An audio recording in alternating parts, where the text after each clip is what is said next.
قُلْ نَهْبِطُوا مِنْهَا جَمِيعًا، ہم نے حکم دیا کہ اب تم سب کے سب زمین پر اتر جاؤ. فَإِمَّا يَأْتِيَنَّكُم مِّنِّي هُدًى، پھر جب کبھی بھی میری طرف سے تمہارے پاس کوئی ہدایت کی چیز آئے گی، یعنی کتاب. فَمَن تَبِعَ هُدَايَا فَلَا خَوْفٌ عَلَيْهِمْ وَلَا هُمْ يَحْزَنُونَ، تو جو کوئی اس کتاب کی پیروی کرے گا تو قیامت والے دن نہ اسے کوئی خوف ہوگا نہ اسے کوئی غم ہوگا. اب یہ دیکھ لیں، یہ کہتے ہیں کتابوں کی بات کرتا ہے، تو قرآن کیا کہہ رہا ہے کہ جب ہمارے ابا جی کو اور ہماری اماں کو اتارا گیا جنت سے تو انہیں یہی نصیحت کی گئی تھی، اور اللہ تعالیٰ ہمارا پوری انسانیت کو جو ان سے پیدا ہونے والی تھی، ہم نے ایک ہی دفعہ نصیحت کی کہ اب تو زمین پہ اتر جاؤ، جب کبھی بھی کوئی ہدایت کی کتاب آئے گی تم نے اس کی پیروی کرنی ہے. ٹھیک ہے، مرنے سے پہلے اے مسلمان کر لے اس پہ غور، کتابوں کا خدا اور ہے، بابوں کا خدا اور. یہ وہی کتابی والی بات ہے جو میں نے دوسرے انداز میں بھی کہا ہوا ہے، نہ میں وابی نہ میں بابی، میں ہوں مسلم علمی کتابی. تو یہ علم اور کتاب ہی تو ذکر ہو رہی ہے.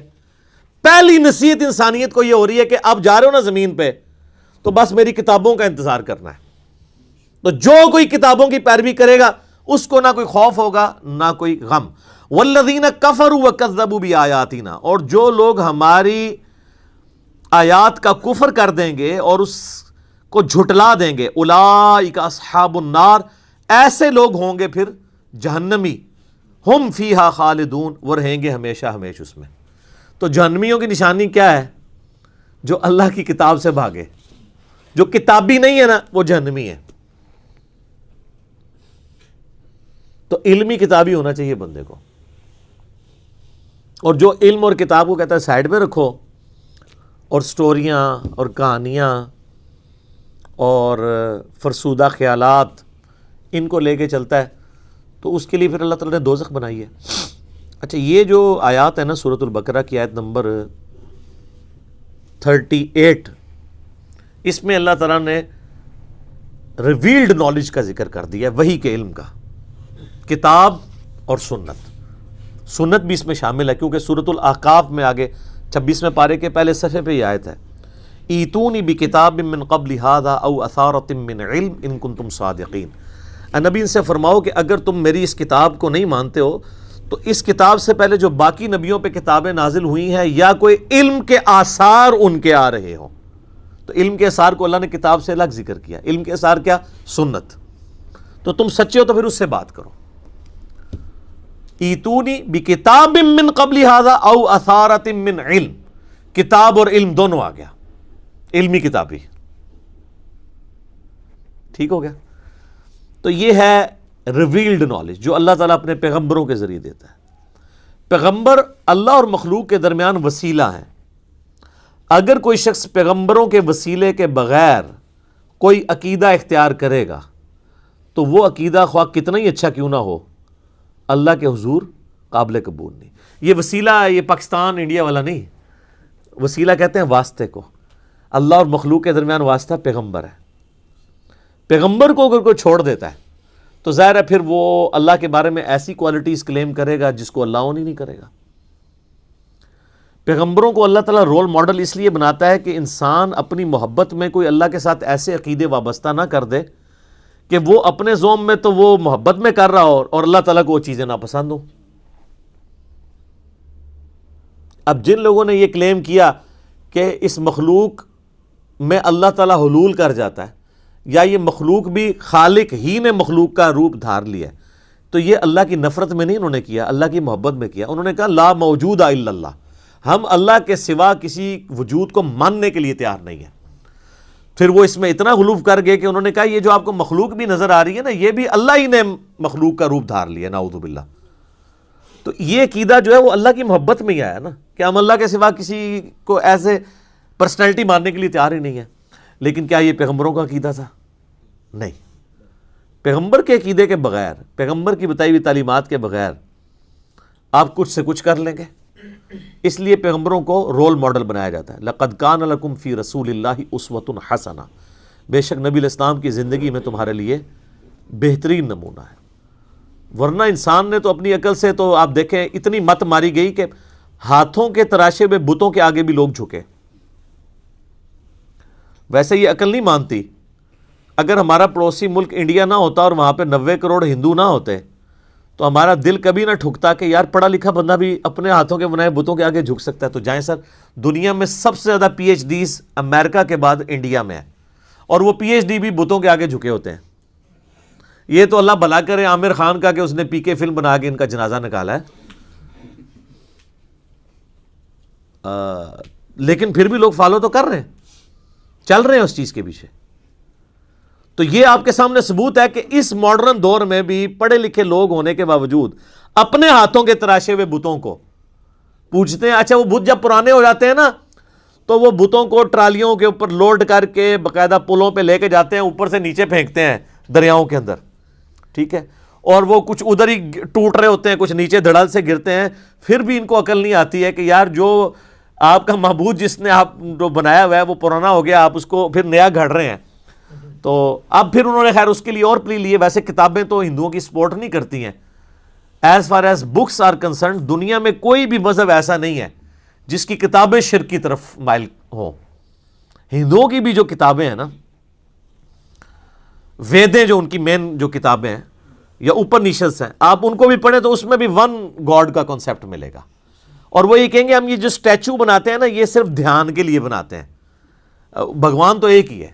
اور ان سے پوچھیں یہ کہتے ہیں نہیں یہ بھگوان نہیں ہے, ہم ایک دھیان کے لیے اس کا اسٹیچو بناتے ہیں. یہ بھی غلط ہے, لیکن ان کی ویدوں میں یہ بات لکھی ہوئی ہے کہ اس خدا کا نہ کوئی اسٹیچو بنایا جا سکتا ہے, نہ کوئی بت بنایا جا سکتا ہے, نہ کوئی تصویر بنائی جا سکتی ہے. تو کتابوں تو وہ بھی نہیں چل رہے ہیں. اور ہمارے مسلمان پھر بڑا فخریہ بتا رہے ہوتے ہیں کہ جی دیکھیں جی ہندو تو اپنی کتابوں میں نہیں چل رہے تھے, تسی چل رہے ہو, تسی بھی تو کام چوک کے رکھے ہے. آپ دیکھ لیں مزارات کے اوپر جو کچھ ہو رہا ہے, تو آپ نے بھی تو یعنی وہی عقیدے کسی نہ کسی فارم میں بگاڑ کے اور ہستیوں کے ساتھ منسوب کیے ہوئے ہیں.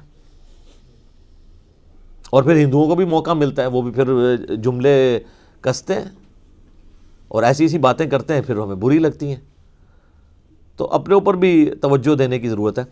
تو یہ ریویلڈ نالج یہ بنیاد ہے اللہ تک پہنچنے کی. جنید بغدادی کا ایک قول ہے, قول تو آپ کسی کا بھی نقل کر سکتے ہیں, اچھی بات تو صحیح بخاری میں حدیث ہے, شیطان نے انسانی شکل میں آ کے آیت الکرسی کا وظیفہ دیا تھا تو نبی علیہ السلام فرمایا ہے وہ شیطان تھا, بات ٹھیک کی ہے اس نے. تو کسی بھی انسان کی کوئی بات اچھی ہو وہ کوٹ کرنی چاہیے. تو جنید بغدادی کا ایک قول بڑا مشہور ہے. ایک تو وحدت الوجود کے خلاف ان کا قول ہے کہ قدیم کو حادث سے الگ کرنے کا نام توحید ہے.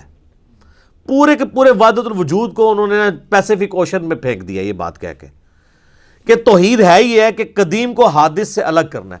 قدیم یعنی جو ہمیشہ سے ہے اللہ, حادث جو ہم ہے, حادثہ لفظ اردو میں بھی استعمال ہوتا ہے. مخلوق حادث ہے, ہمیشہ سے نہیں ہے اور ختم ہو جائے گی, اور اللہ قدیم ہے, ہمیشہ سے ہے, ہمیشہ رہے گا. تو کہتے ہیں قدیم اور حادث کو الگ کرنے کا نام توحید ہے. تو وحدت الوجود تو ختم ہو گیا. وحدت الوجود تو کہتا ہے کہ جی قدیم اور حادث ایک ہی ہے. اور دوسرا جنید بغدادی کا ایک قول بہت زبردست ہے, وہ فرماتے ہیں کہ حواس کی تکمیل عقل سے ہوتی ہے. یعنی جو ہمارے حواس خمسہ ہے نا, ان کے اوپر جو سمجھ لیں سپرویژن کر رہی ہے چیز وہ ہماری عقل ہے. اگر یہ عقل نہ ہو تو یہ حواس خمسہ ہمارے کام ہی نہ کریں. آپ دیکھ لیں کئی پاگل لوگ ہیں, مطلب وہ کس طرح عجیب و غریب حرکتیں کرتے ہیں چونکہ عقل نہیں کام کر رہی ہوتی. عقل کو استعمال اگر کوئی شخص کر لے تو وہ اپنے ان حواس کو کنٹرول کر سکتا ہے. تو ان حواس کی تکمیل عقل سے ہوتی ہے اور عقل کی تکمیل وحی سے ہوتی ہے, کیونکہ عقل تو صرف فزیکل فینومینا آف نیچر کے علم کے ساتھ ڈیل کرتا ہے, جو فزیکل ورلڈ ہے. The knowledge obtained through observations and experiments, science کا علم. سائنس فرشتوں کو ڈیٹیکٹ نہیں کر سکتی, عذاب قبر نہیں ڈیٹیکٹ کر سکتی, جنت نہیں دیکھ سکتی, جہنم نہیں دیکھ سکتی, اس لیے کہ وہ اس فزیکل ورلڈ کی چیزیں نہیں ہیں. اللہ نے لمیٹیشن کر دی ہے. جس طرح ہمارے کانوں کی لمیٹیشن ہے, ایک خاص فریکوینسی سے اوپر بھی آواز ہم نہیں سن سکتے, اس سے نیچے بھی نہیں سن سکتے.